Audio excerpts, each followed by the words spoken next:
Before I start this video, I want to say that if anybody watching this video is a Keffals supporter, please watch the video and listen to what I have to say in its entirety before blatantly disliking and leaving hateful comments.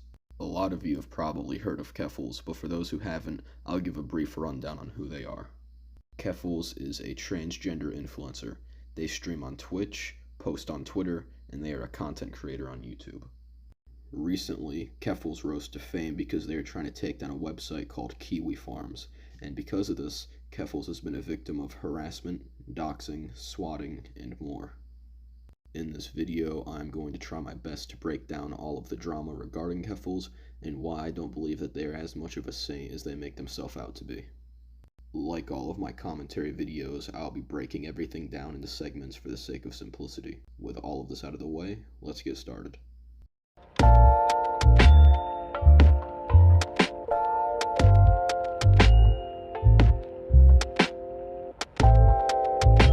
If you have been keeping up with the Kiwi Farms drama, you would know that Keffals was swatted on August 5th, and in this part of the segment I'm going to be talking about the video that Keffals made regarding the situation, and why they exaggerated the situation to make themselves seem more like a victim. On August 5th, I was woken up by London Police Services, pointing an assault rifle in my face, at my home. Keffals claims that they were woken up by London police pointing an assault rifle in their face inside of their home. Keffals portrays the situation like the police burst in and started pointing weapons everywhere, but that has been proven false via a statement released by the London police. This statement that was released states, "Officers did not conduct what is sometimes considered as a dynamic entry into Miss Sorrenti's residence. Rather, they knocked on the door, announced themselves as police officers, and the occupants answered. Any attempt by uninvolved third parties to suggest otherwise is inaccurate and responsible." This statement alone shows that Keffals was exaggerating the situation to make themselves seem like they were at risk of being shot, when that simply wasn't the case. I was told later that at 6 a.m. that morning, an email impersonating me was sent to every city councillor in the City of London, Ontario, stating that I have an illegal firearm, that I killed my mother, and that I plan to go to City Hall and shoot every cisgender person I see. Keffals claims that someone impersonating them made fake emails claiming that they killed their mother, had an illegal firearm, and had plans to shoot every cisgendered person they seen in City Hall. But Keffals does not prove that any of this happened. You can make the argument of, but what if it's an active police investigation? And while that could be true, Keffals was not arrested for this. So what would prevent Keffals from posting proof that it actually happened? Almost nothing. A search warrant was issued, which I have a copy of here. They were looking for a handgun, ammunition, cartridges, cleaning tools, a gun case, cell phones, and computers. Keffals claimed a search warrant was issued, and in the video, they are holding up what seems to be a search warrant. Keffals claims that police were looking for a handgun, ammunition, cartridges, cleaning tools, a gun case, cell phones, and computers. But Keffals has yet to prove that any of this is true. Keffals doesn't even prove that it's a search warrant. They could just be holding up a piece of paper and claim it's a search warrant. If Keffals has done nothing wrong, then why aren't they trying to prove that they've done nothing wrong a little more, by showing what's on the warrant and by proving that everything they are saying is the truth? I personally believe that Keffals is yet exaggerating the story to make themselves seem like more of a victim than what they actually are. Swatting is a crime. Identity theft is a crime. And because it was a crime that was motivated by hatred against transgender people, it was a hate crime perpetrated against me. Keffals claims that they are being targeted because of the fact that they are transgender, but based off of the research I've conducted myself, that doesn't seem like the truth, and I'll be explaining why later in this video. I want to state that I'm not trying to say that Keffals was not doxxed or swatted, but I do personally believe that they were exaggerating the situation to an extent. The next video I'm going to be talking about in the segment is another video that Keffals made very recently, but I'm not going to be going over it as much as the last one because it doesn't have as much importance to the segment, but I am still going to go over it very briefly. On the night that I left my home after going public about being swatted on August 5th, the hotel I was staying at got doxxed. I decided to tell my supporters that I was safe by posting a photo of my fiance's cat on our hotel bed in my Discord server. The people who have been harassing me spent hours cross referencing the bed sheets with other local hotels until they found a match.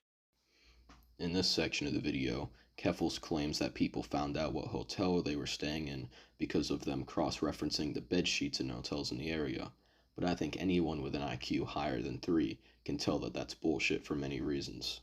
For one, the bed sheets have no unique patterns or colors to them. They are just white bed sheets with stripes on them. There was no logo pointing to what brand they were either. After doing some brief research, there are hundreds if not thousands of companies that make bed sheets that share this exact same pattern that can be purchased for a very cheap price. I also googled the phrase, how common are white bed sheets with stripes on them in hotel rooms, and it turns out that there are tens of thousands of hotel rooms across the world with white bed sheets and stripes on them that are identical to the ones in Keffals' hotel room, so there would be no possible way for people to find out where Keffals was staying based off of just the bed sheets alone. In the morning afterwards, 5 different pizza companies sent pizzas to my hotel room under my dead name. Obviously, it isn't the pizzas that are the problem, but it's the threat that they make, that they know where I live and are willing to act on it in the real world. My fiance and I promptly checked out, and we are now living at an undisclosed location. I did not want to give my stalkers the satisfaction of knowing I was sent those pizzas, so I never brought it up publicly. Despite that, one of the managers of one of the pizza companies, having recognized my name from all of the local media coverage, decided to call into London Police Service. I got a call on August 14th from the Hate Crime Division of London Police Service.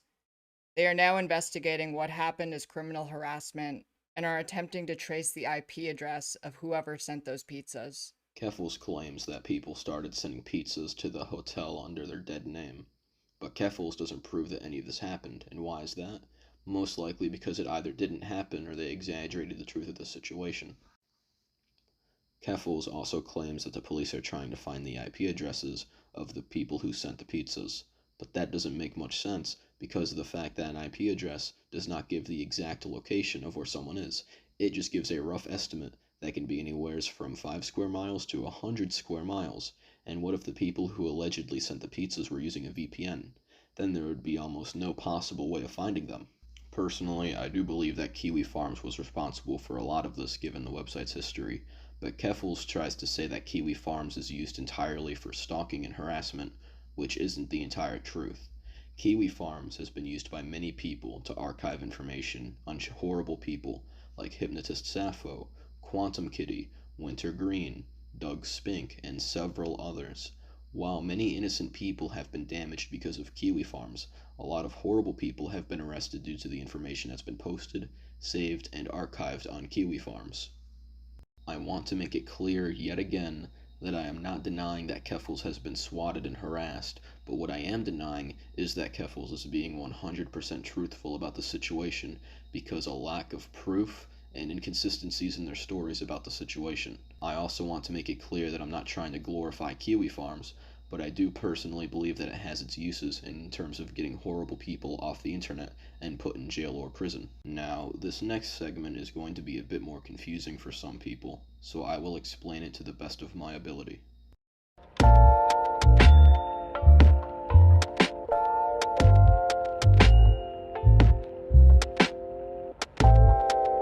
The Catboy Ranch Discord server was a Discord server that was based around transgender and LGBTQ related topics. Keffals was a staff member in the server and even ran a Twitter account dedicated for the Discord server. The Twitter account that was used to promote the server has been deleted because Keffals wanted to hide the fact that they were involved with the pedophilia and grooming that occurred in the server. Members of this Discord server were called Catboys, and Keffals called themselves the Rancher. They even sent out kink collars to their favorite Catboys with tags on them and declared them as their property. And evidence was posted on Kiwi Farms that minors were involved in the Catboy Ranch Discord server. The kink collars, which was given directly from Keffals and other high-ranking staff in the Discord server, were sent to several minors, which is one of the main reasons a lot of people on Twitter and Kiwi Farms called Keffals a groomer and a pedophile. Another reason people call Keffals a pedophile is because they allowed minors to send sexual messages and imagery in public channels. It even went as far as minors being groomed by adults for their own sexual pleasure in private messages. Keffals tried to deny this ever happening, and they even went as far as saying, and I quote, "How in the fuck was I supposed to know this before it got exposed? I wasn't even active in that server." But if that was the case, then why would they have staff permission in that server, and why would they have made a Twitter account for this cult-like Discord server? And if that was the case, then why did Keffals call the person who exposed it a pedophile? There are a lot of inconsistencies with their side of the story. Keffals was also exposed for following a Twitter account that was based around animated sexual imagery of children, which is another reason people call them a pedophile. There was a lot more information on the internet at one point about the Catboy Ranch, but since then, Keffals tried to get rid of all the proof that they could to most likely avoid getting in any sort of drama.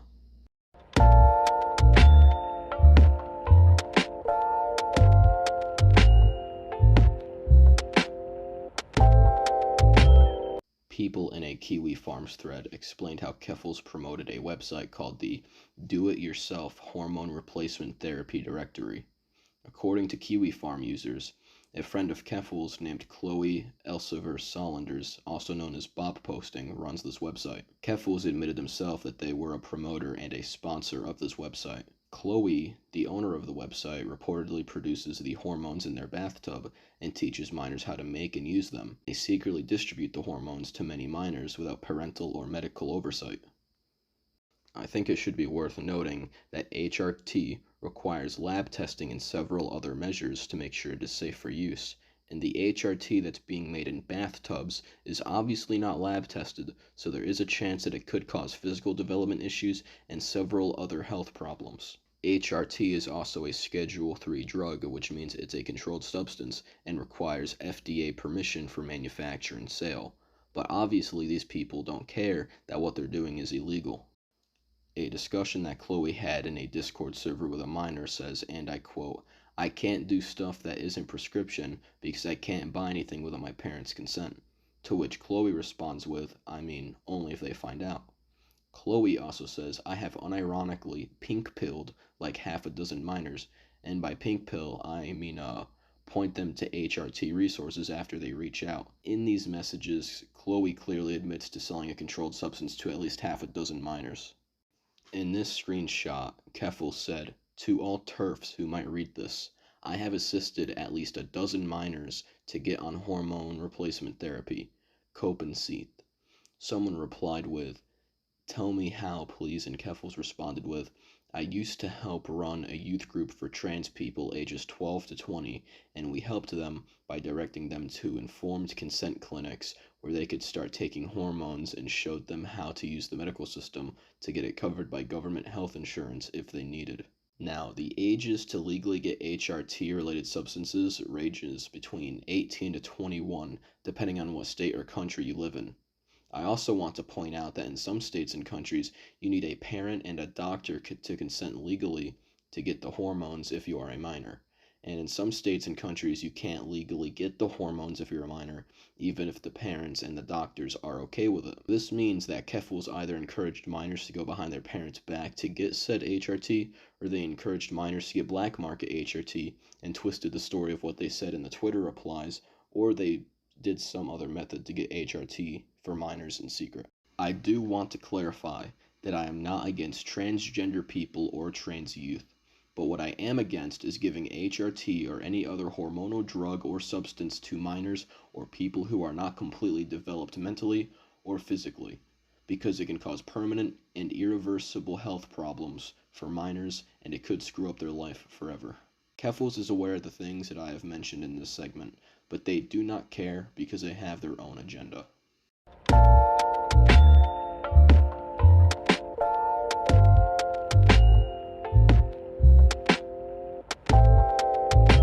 This segment is going to be a bit of a shorter one, but I feel as if it should be mentioned. If the last segment about Keffals promoting black market HRT wasn't bad enough for you, this one might be. This video clip I'm about to show you can be considered a joke, but not many people, including myself, see it that way. I'll just play the clip and let you all decide. then is something a bit more solid than when they promote equity as an answer to the question, when does the left go too far? When it insists that the surgical mutilation of children has become a moral necessity. It is. It is.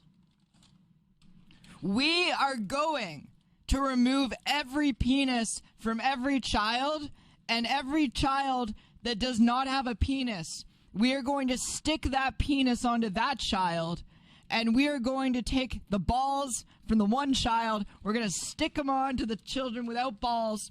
We are going to remove and or put on penises on all the children. It is a moral necessity. We're going to get all of our axioms fired up. It's going to be very, it's going to be good. We're going to return to a better place in society. We are going to butcher all the children. Every child, you know what? We're going further than that.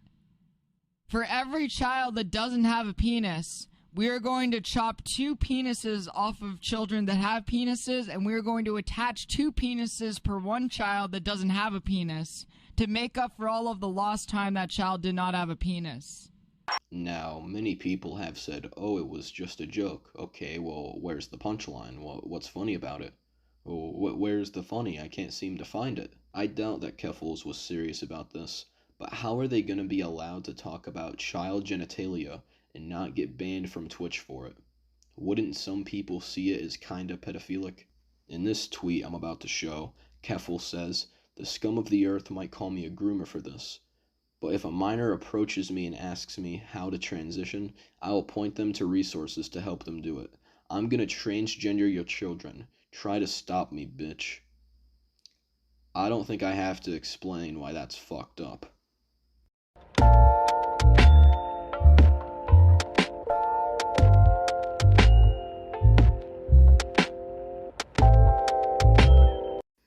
Keffals claims that they are against harassment and doxing, but that is something that they have done themselves.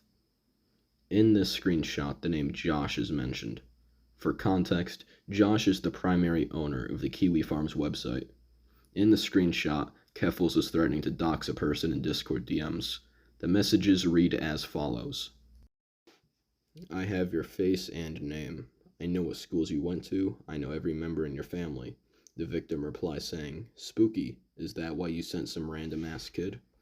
Keffals quickly responded saying, "Exciting to see how they all react when your information gets sent to them." "You're weird as fuck, bro. You're a 30-year-old white guy trying to scare some brown kid." Keffals responds and says, "Glad you confirmed your identity. Thank you." They respond with, "Wow, I'm brown? You got me." Keffals responds with, "You are laughing now, just like Josh did. We saw how that went."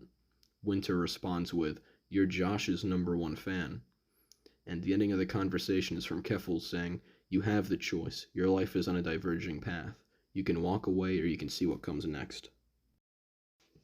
This next screenshot comes from Twitter, where Keffals posted a picture of Josh, the owner of Kiwi Farms, and his mother, who has no involvement with the entire situation. Keffals captioned it with, "What a cute family. Sure, his mother will not lose her job because of his son's heinous actions and have to leave the internet." Then a Twitter user by the name of Quarantine Koof takes a screenshot of the tweet, censors Josh's mother's face, and captions the tweet with, "Yikes." Keffals responds with a quote tweet and says, "My thread is full of photos of my entire family, and Joshua encouraged it. I posted one photo and did not ask people to harass them. I don't care about your cry bully bullshit." While Keffals did not ask their supporters to harass Josh and his family, Keffals knew that their fans would, and that's why they did it. While people on Kiwi Farms did leak pictures of Keffals' family, Keffals should not have done the same thing back, because 2 wrongs don't make a right, and it makes Keffals look no better than the people on Kiwi Farms.